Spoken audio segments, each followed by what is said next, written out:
자, 여러분에게 질문 하나 드리며 시작하고자 합니다. 여러분은 죄에 대해서 충분하게 승리를 경험하고 그렇게 사시고 있으십니까? 네. 제가 여러분의 부담을 드리려고 하는 질문은 아니고요. 이 질문에 대하여 나는 충분하게 승리하고 있진 않고 또 패배한 일이 많거나 죄에 대하여 자주 넘어져서 때로는 내가 과연 구원받은 사람이 맞는가 생각까지 하는 그러한 우리의 고민 속에 있는 분들에게 오늘의 설교가 넘치는 유익과 위로가 될 것을 기대하고 확신합니다. 오늘 본문 우리와 비슷한 고민을 하고 있는 한 인물의 경험을 진실하고 있는 내용인데 그 사람은 다름 아닌 사도 바울입니다. 신학의 서신의 반을 기록하고 1세기 초대교회의 기둥이었던 바울의 고백이어서 어떤 독자들에게 이 본문은 다소 충격적인 내용으로 다가와서 이 본문이 중생하기 전에 바울의 모습이라고 단정짓기도 합니다. 그래서 이 본문은 교회 오랜 시대부터 지금까지 아주 논쟁적인 그런 본문입니다. 보수적인 복음주의 안에서도 상당히 견해가 갈릴 정도로 그만큼 이해하기 어려운 본문입니다. 논쟁의 핵심은 나가 누구인가 하는 문제입니다. 이 논쟁의 핵심은 두 가지인데 바울의 개인적인 경험이냐 아니면 다른 사람의 경험이냐 하는 문제이고 두 번째로는 중생한 사람이냐 아니면 중생하지 않은 사람인가라는 그런 크게 두 가지의 문제를 놓고 논쟁을 아직도 하고 있습니다.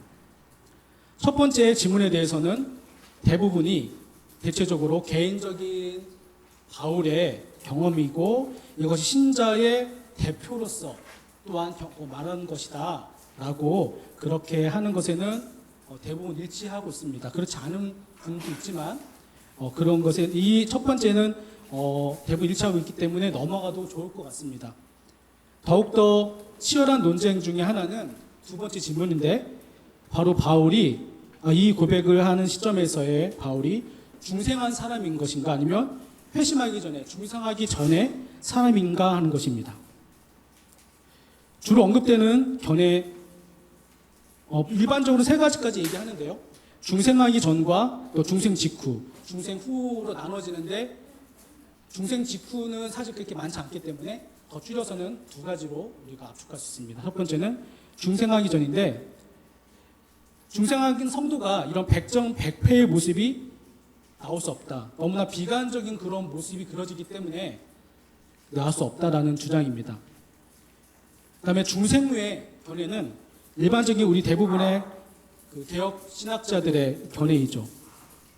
초기 어거스틴의 영향을 받아 종교개혁자들은 거의 대부분 신자로 보았습니다. 존 칼빈, 루터, 또 우리가 잘 아는 존 스토트, 그 다음에 오늘날 존 모레이 교수까지 바로 이 중생 후라고 보고 있습니다. 저도 개인적으로 중생 후의 입장을 저도 취하고 있습니다. 본문을 이해하는 중요한 열쇠 중에 하나가 그럼 사도가 이 논지를 전개하면서 말하고자 하는 의도를 파악하는 것입니다. 중생하지 않은 사람이라고 주장하는 학자들의 공통적인 핵심은 회심한 성도라면 어떻게 주 앞에서 백전백패의 삶을 살 수 있느냐고 하면서 이 본문을 바울이 회심 전이라고 주장하는 것입니다. 총신의 유명한 어느 교수는 이것을 주장하기 위해서 한 6가지 되는 근거를 가지고 이제 반박하기도 하는 것이죠. 근데 바울의 의도를 살펴본다면 성도의 백전백패의 패배자의 모습을 말하고자 하는 것이 아님을 알 수가 있습니다. 이것이 중요한데요. 이것이 목사님께서도 항상 강조하시지만 우리가 성경을 어떤 본문을 이해할 때 그 저자가 말하고자 하는 의도를 문맥에 따라서 추적하는 것, 이것이 굉장히 중요하다고 생각합니다. 바울이 원하는 것 생치 아니하고 원치 않는 것을 행한다고 할 때 우리는 그가 선을 향해서 아무런 승리나 열매도 맺지 못했다고 성급하게 결론 지을 수 없습니다. 바울은 이미 마음으로 복음에 순종했을 뿐만 아니라 율법에 순종하고 있었기에 그에게는 이미 중생의 열매가 있었다고 보아야 적절하다고 보는 것이죠. 본문을 통해 바울이 말하고자 하는 것은 죄와 육신의 실제로부터 생기는 모순의 상태를 다루고 있고 자주 선을 향해 단호한 의지가 좌절되고 넘어지는 자신의 상태에 대한 탄식을 말하고 싶은 것이지 성도의 백전백패하는 모습을 묘사하는 것은 아니라고 보기 때문입니다. 특별히 제가 이 본문을 참으로 중생한 자의 상태로 보는 이유는 아직 율법 아래에 있는 자는 선을 좋아하는 마음이 없기 때문입니다. 바울은 로마서 8장 8절에서 육신의 생각은 하나님과 원수가 되나니 이는 하나님의 법에 굴복하지 아니할 뿐만 아니라 할 수 없음이라고 했습니다. 육신의 생각은 육신에 있는 사람의 생각입니다. 육신에 있는 사람은 율법을 즐거워하지 않는 사람입니다. 아니, 할 수가 없는 사람입니다. 그것이 로마서 8장의 전체적인 논지 중에 하나인데요. 육신에 있는 사람은 육신의 생각과 반대인 하나님을 향하여 영의 생각을 할 수 없는 사람입니다. 또한 22절에, 오늘 보면 22절에 속사람으로는 하나님의 법을 즐거워한다라고 말하고 있고, 25절에서도 그런즉 내 자신이 마음으로는 하나님의 법을 섬기노라라고 말하고 있습니다. 이 두 구절은 서로 의미가 유사합니다. 즉 중생하지 않은 사람은 양심이 있어서 사회법에 위반하지 않는 선에서 행동으로 윤리적인 죄를 짓지 않을 수는 있지만, 눈 가리고 아웅하는 식이죠. 양심의 가치는 받을 수 있지만 마음으로 하나님의 법에 즐거워하는 마음으로 순종할 수는 없습니다. 왜냐하면 그들은 육신에 속하여 육신의 생각만 하기 때문입니다. 또한 시편 1편의 말씀처럼 참된 의인은 주여 하나님 말씀 묵상하고 그 율법을 즐거워하는 사람이 의인이고, 악인은 그렇지 못하다고 말하고 있기 때문이죠. 본문으로 한번 들어가 보서 말씀을 같이 나눠보도록 하겠습니다. 먼저 15절에서 16절에서 사도 바울은 이렇게 말하고 있습니다. 원하는 이것은 행하지 아니하고 도리어 미워하는 그것을 하는 자신의 모순적이고 아이러니한 모습을 나는 스스로 잘 이해하지 못하겠다라고 합니다. 그리고 만약 내가 거룩한 율법에 불순종하며 범죄하면 율법은 생명을 약속하고 거룩하고 의롭고 완전한 법이지만 율법 자체는 자신에게 실제로 치료와 구원과 생명을 가져다 주지 못한다는 것을 깨달았고 인정한다는 말입니다. 율법은 생명을 약속하지만 치료책은 주지 못한다는 것이죠. 생명을 가져다 주지 못한다는 것입니다. 그러면서 17절, 20절에서 반복적으로 사도는 이렇게 율법을 순종하지 못하는 자신의 현실 속에서 깨달은 것은 율법을 불순종하는 것이 자신이 아니라 알고 보니 자신 안에 거하는 죄라고 고백하고 있습니다. 사도는 17절에서 불법을 행하는 주체가 자신이 아니라 자신 안에 있는 자기 속에 거하는 죄라고 말함으로써 죄를 하나의 인격으로 묘사하면서 하나의 절대 군주로서 설명하고 있습니다. 이것은 마치 제가 우리를 집으로 삼아서 마치 거주하고 사는 사람처럼 그렇게 죄를 묘사하고 있는 것이죠. 사실 그렇다고 해서 사도가 자신의 인격과 죄를 또 분리시켜서 또 얘기하는 것은 아닙니다. 그래서 자신의 인격과 죄를 분리시켜서 나에겐 책임이 없고 죄라는 실체에게 책임을 떠넘기는 또 그러한 표현을 하는 것은 아니죠. 왜냐하면 우리 인격 안에서 내재한 죄가 있기 때문이죠. 그리고 사도는 자신 안에 여전히 거하는 죄에 대해서 말하면서 이 죄의 실체와 힘에 대해서 18절, 19절에서 설명하고 있는 것입니다. 그리고 18절에서 내 육신에 선한 것이 거하지 아니하는 줄 아노니 라고 말합니다. 이 말은 사도 자신이 거듭나서 아담 안에서 죽었던 자기 자신이 이제 그리스도 안에서의 새 사람이 되었어도 여전히 자신의 육신에는 부패한 죄된 본성이 자리 잡고 있다고 말하는 것입니다. 여기서 육신이란 말은 우리의 육체적인 몸을 의미하기보다 전인격이라는 말로 의미하는 것이 바르다고 생각합니다. 즉 중생하였지만 부패한 마음에 옛사람의 죄의 본성이 있다고 하는 것입니다. 이것이 바로 성도 안에 있는 내재하는 죄의 실체입니다. 이게 바로 성도 안에 내재하는 죄의 실체입니다. 중생하여 새 사람이 되어 하나님의 율법을 추구하고 마음으로 순종하여 섬기는 마음의 변화가 생깁니다. 중생한 사람은 이런 마음의 경향성 혹은 마음의 변화가 생기지만 자신의 인격 안에는 근본적으로 뼛속 깊이 선한 것이 존재하지 않는다는 것입니다. 자신은 여전히 전적으로 부패한 본성이 자신의 인격 안에 자리 잡고 있다는 것입니다.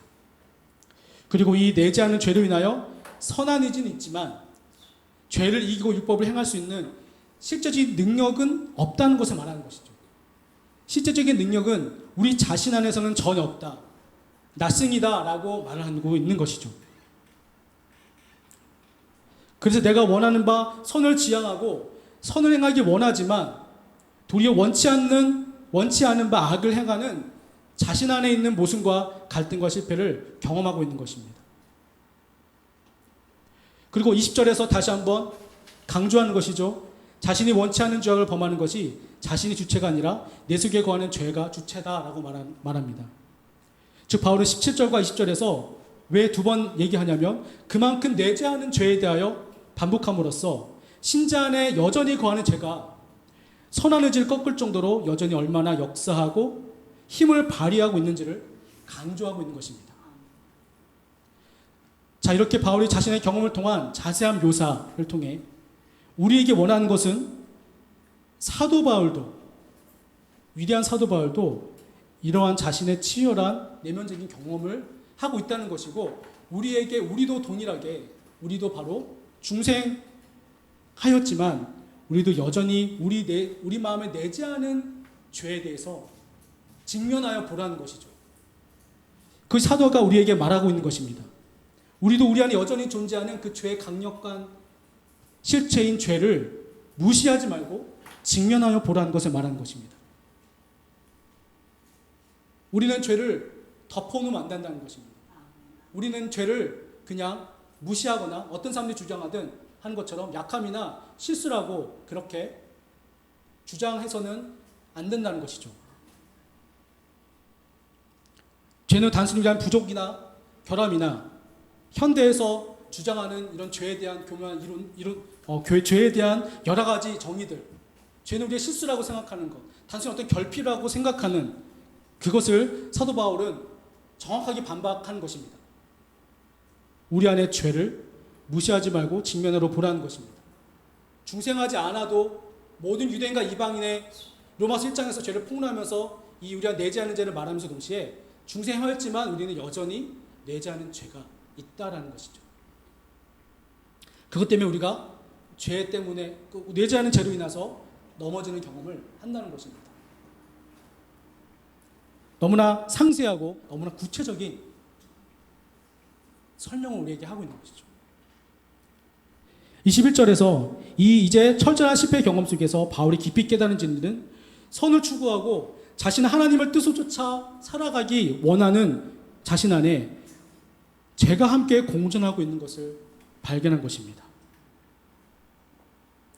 그리고 23절에서 사도는 이제 새 사람이 되어 하나님의 법을 즐거워하고 주님을 기쁘시게 하기를 바라지만 자신의 지체 속에 존재하는 죄의 법이 선을 갈망하는 마음의 법과 치열하게 싸워 결국 마음의 법을 이기고 죄의 법 앞에 굴복하게 되는 것을 자주 경험하고 있는 것입니다.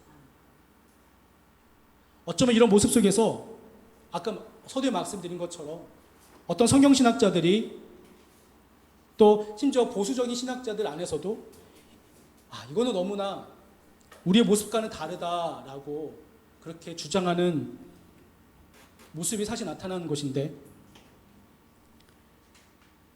사실 이것이 우리의 경험 세계 속에서 우리의 경험을 통해서 확진되는 것이기 때문에 저는 이것을 바로 중생한 자의 우리의 모습이라고 확신하는 것입니다. 그렇다고 해서 사도 바울이 서두에 말씀드린 것처럼 무조건 패배하는 그러한 자의 어떤 패배자의 모습을 그리고 있다고 생각할 필요는 없습니다. 왜냐하면 아까도 말씀드렸듯이 이 죄의 법과 마음의 법의 싸움에서 하나님을 즐거워하는 열망이 있다는 것은 그 안에 이미 순종의 열매가 자리 잡고 있다는 것이기 때문이죠. 자연인 안에서는, 불신자 안에서는 이런 일이 점핑해서 일어날 수가 없는 것입니다. 자연의 생각, 육신의 생각에서 영의 생각으로 점핑되는 일은 절대 일어나지 않는 것이죠.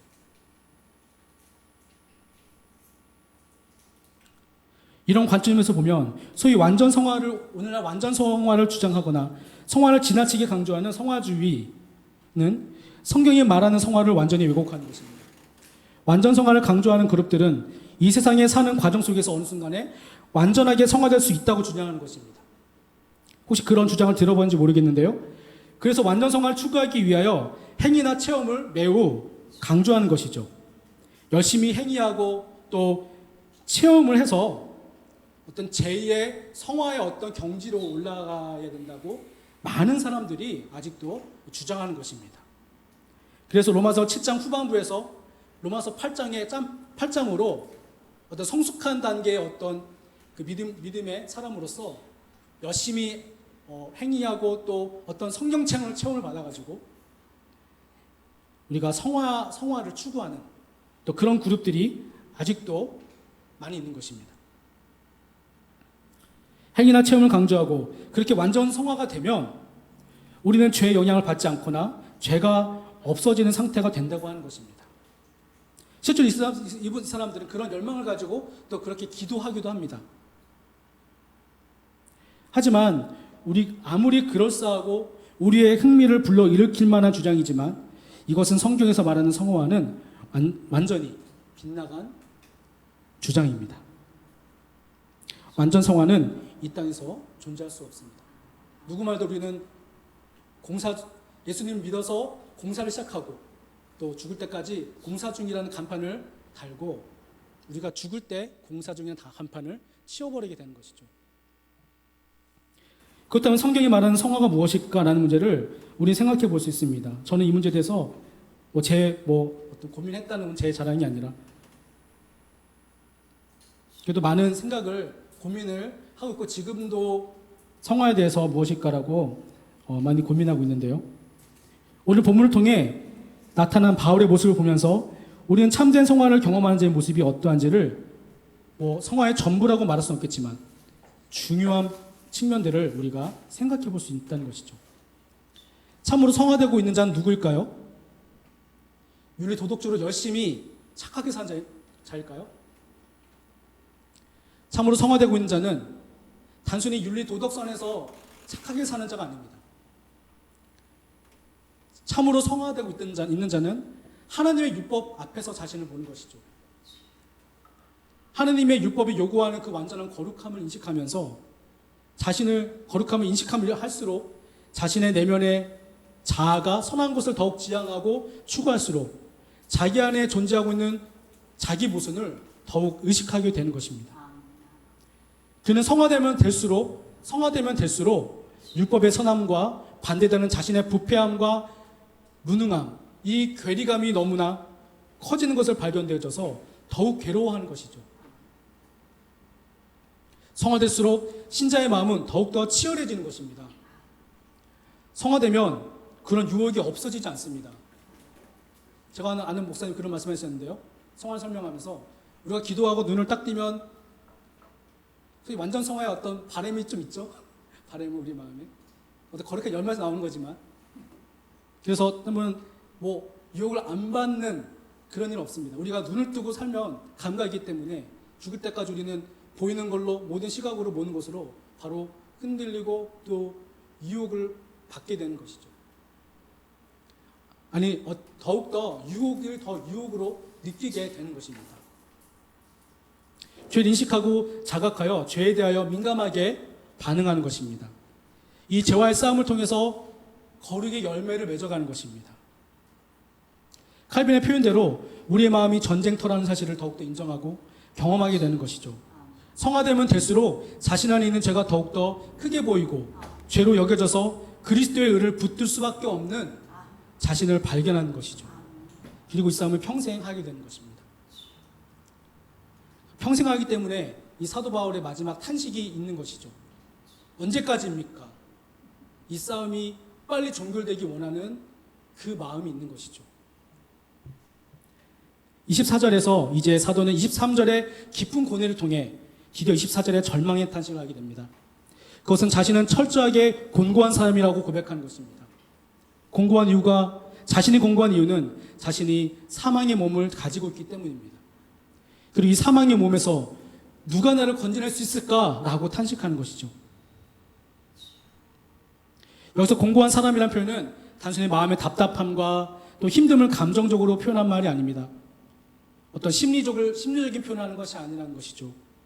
이 말은 이 자신의 처절한 경험 속에서 경험을 통해서 자신이 중생했어도 여전히 부패하고 또한 무능력한 존재인지를 고백하는 것입니다. 율법고 율법도리를 구원을 주지 못할 정도로 무능할 뿐더러 율법 앞에 서 있는 자신은 더욱더 무능한 존재라는 것을 고백하는 것입니다. 이것이 우리의 실존이라는 것이죠. 실제로 우리는 주님의 은혜가 아니고서는 우리 안에 올라오는 작은 죄, 욕심 하나 절대로 이길 수 없습니다. 어떤 사람이 하버드 대학을 나가고 그 어떤 것을 다 가진 사람이라도 죄 하나 이길 수 없는 정말 비참한 죄인일 뿐이라는 사실인 거죠. 자신 안에는 단 하나의 죄를 저항하고 이길 힘이 없어서 선한 행위를 하지 못하는 절망스럽고 비참한 자라는 것을 마음의 중심으로부터 사도 바울은 발견하고 고백하는 것입니다. 그래서 바울은 마음의 중심으로부터 깊은 한탄을 하고 있는 것이죠. 정말 깊은 한탄입니다. 그냥 입술의 고백이 아니에요. 마음의 중심으로부터 하는 한탄이죠. 우리가 무엇을 깨달았을 때 무릎을 치면서 아 이거야 라고 깨달은 그거보다 비교할 수 없는 깊은 한탄을 하는 것입니다. 그 말이 바로 오호라라는 말입니다. 오호라. 기포드라는 학자는 이것을 고통의 울부짖음이라고 표현했습니다.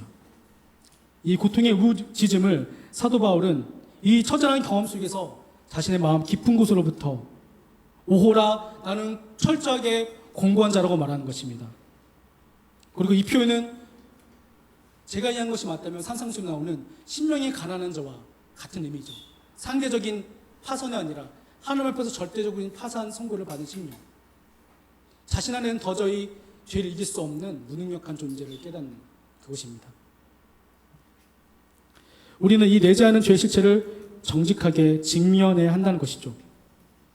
여기 사도가 우리에게 있는 독자인 우리에게 바라는 바입니다. 자신의 경험을 통해서 또한 자신과 같은 동일한 경험을 하는 참으로 중생한 자들에게 말하는 것입니다. 우리의 의지보다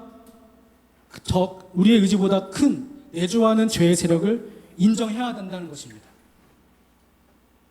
물론 우리에게 절대적인 의미에서 죄의 지배력과 통치권은 상실되었습니다.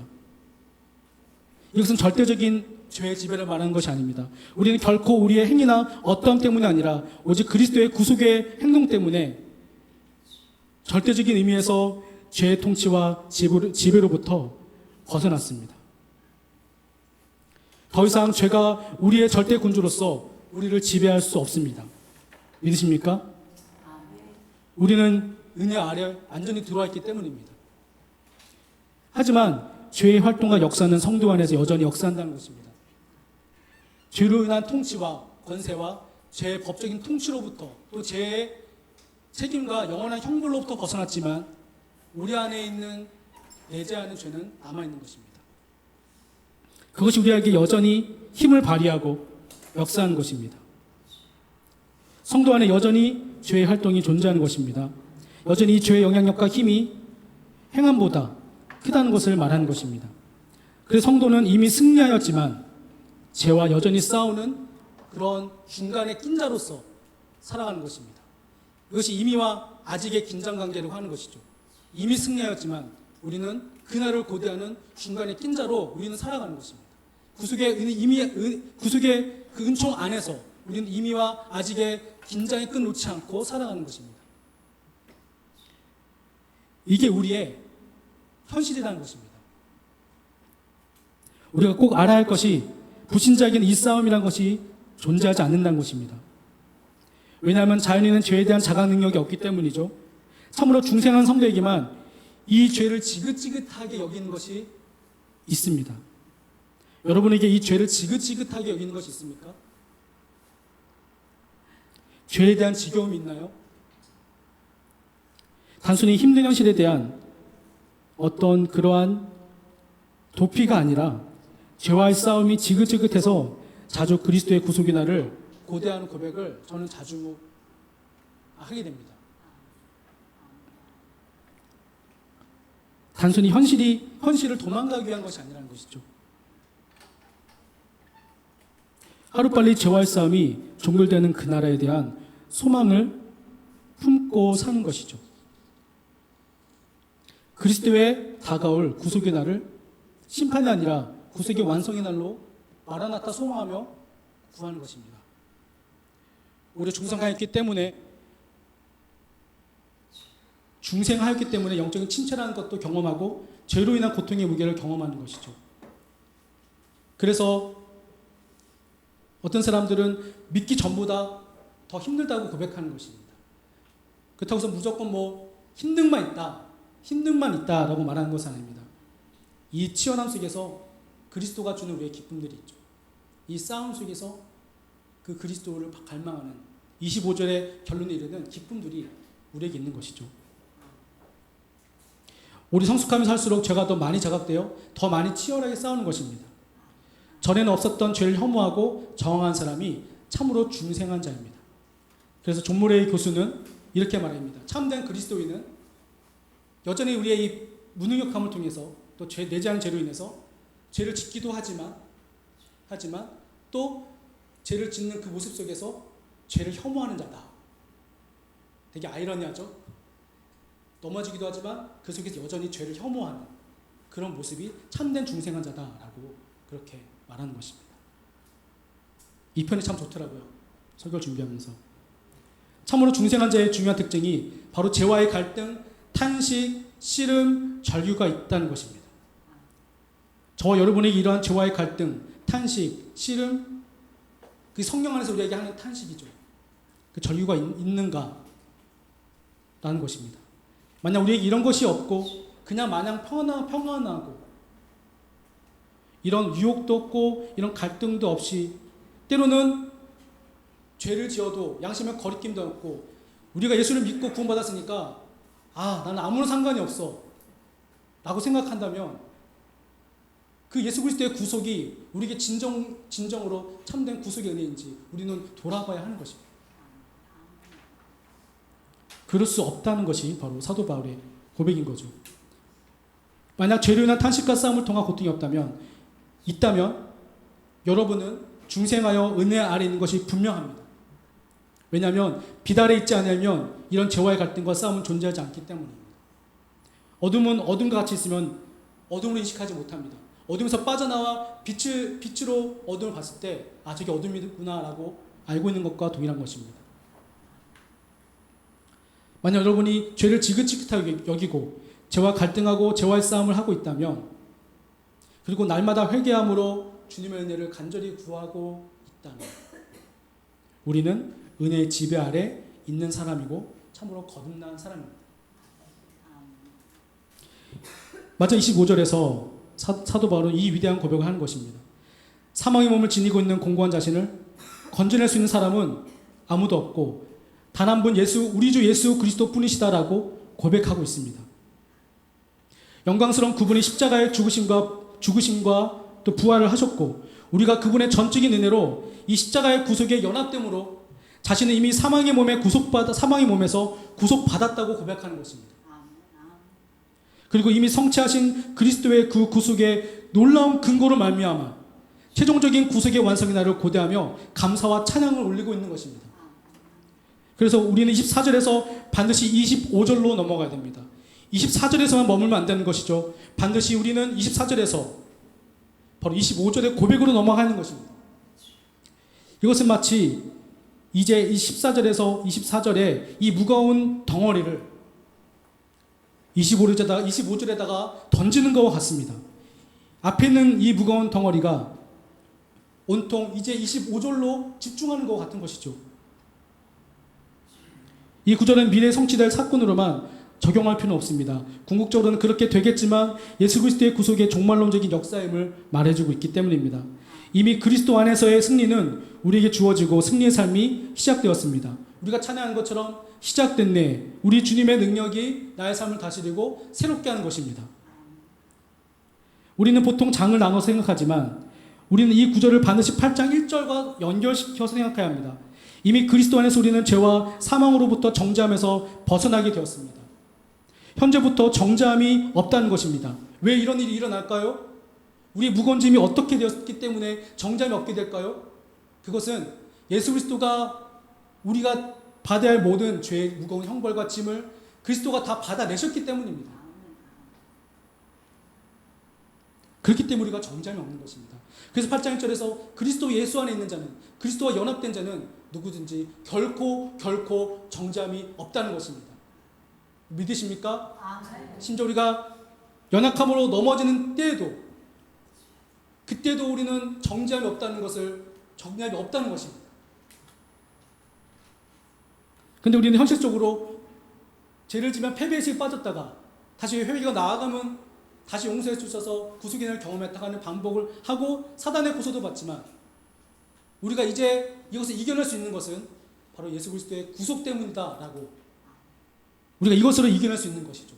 이것 사단의 고소를 물리칠 수 있는 것입니다. 우리가 그리스도의 구속에 참여했기 때문에 그 속에서 마음으로는 선을 행하지만 동시에 죄의 법과 싸우는 일이 우리에게 있는 것이죠. 7장 후반부가 없었으면 25절에 우리를 향한 그리스도의 위대한 구원의 역사로 인한 엄청난 위로와 감사가 없었을 것이죠. 지금까지 제가 우리를 집어삼킬 정도로 제가 커 보이고 무거워 보여도 이 죄보다 구속에는 비할 데 없이 크다는 것을 말하는 것입니다. 우리의 죄보다도, 심지어 율법보다도 비할 데 없이 강력하고 크다는 것을 말해주고 싶은 것입니다. 아멘. 우리는 이 엄청나고 강력한 그리스도 안에서의 구속을 소유한 것입니다. 우리는 자신의 내면에서, 그리고 우리의 삶의 힘든 현실 속에서 힘을 다 소진하고 또 교회에 오죠. 근데 우리는 그리스도 안에서 이 영구한 사실로 인해 영혼의 위로와 안식과 영혼의 소생함을 경험하는 것입니다. 다른 곳에서 영혼의 소생함을 경험하지 않습니다. 우리는 이 복음의 25절의 이 복음의 위로 속에서 다시 우리는 힘을 얻는 것입니다. 나아가는 것입니다. 24절에만 머무르시면 안 됩니다. 반드시 25절로 나아가 영혼의 위로의 소생을 얻어야 하는 것이에요. 그리스도 앞으로 나오는 자가 가장 복됩니다. 25절의 결론이 우리에게 있습니다. 이것이 이미 우리에게 주어져 있고 우리는 이 위대한 구속의 역사 가운데 있으며 이 구속의 역사 가운데 평생 죄와 치열하게 싸우는 것입니다. 죄와 싸우며 죄로 인해 공고하고 있는 사랑하는 여러분에게 권면합니다. 이 예수 그리스도의 오심을 소망하고 기대하십시오. 예수 그리스도의 오심을 고대하며 우리의 남아있는 제 실체가 다 종결되는 그날을 고대하십시오. 말씀을 마무리하도록 하겠습니다. 복음을 통한 그리스도의 통치가 우리에게 이미 시작되었지만 아직 완성되지는 않았습니다. 예수 그리스도가 우리의 모든 구원을 완성하실 그날에 우리의 싸움은 완전히 끝날 것입니다. 죄로 인한 고통과 한숨과 치열한 싸움을 통한 탄식도 눈물도 모두 끝나게 될 것입니다. 그리고 오직 하나님을 영원롭게 영원토록 그를 즐거워하는 일이 우리의 눈앞에 펼쳐질 것입니다. 죄와 갈등하며 씨름하는 우리에게 어떤 것도 비교할 수 없는 이 궁극적인 위로가 우리에게 있게 될 것입니다. 반드시 믿으십시오. 이것을 소망하고 여전한 마음의 법과 죄의 법 사이에서 싸움을 기꺼이 하고 그리고 기쁘게 하십시오. 그리고 여러분 스스로의 힘과 노력을 의지하지 마시고 말씀의 능력과 내주하시는 성령 하나님의 은혜를 의지하고 구하심으로 육신대로 육신의 생각, 육신과 마음의